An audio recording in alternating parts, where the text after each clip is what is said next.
This is the closest Vladimir Putin has come to the front lines of his war.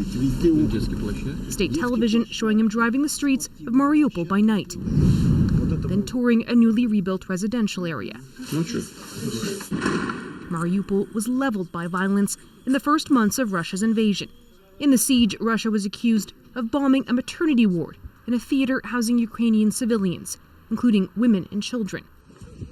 The visit to Russian-occupied Ukraine comes just after the International Criminal Court issued an arrest warrant for Putin for alleged war crimes. So this is Putin trying to stand strong, and doing so, I would say, in a kind of macabre fashion. Experts say the visit is an act of defiance. I think it has to be read absolutely as a direct response, a kind of thumbing of the nose to international law and the international community.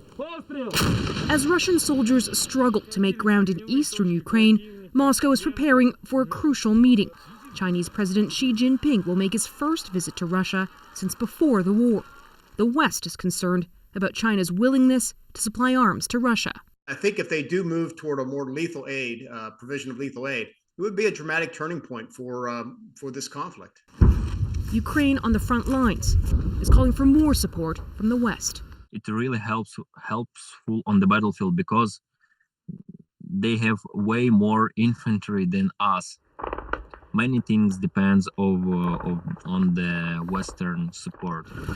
Support is coming from Canada, including another batch of Leopard 2 tanks headed for Ukraine. Canada's done quite a bit, and it all just is part of a larger package of Western assistance. And this all comes together, culminates, if you will, in the spring offensive. An expected surge in fighting that could make visits like these a lot more difficult. Farah Morali, CBC News, Toronto.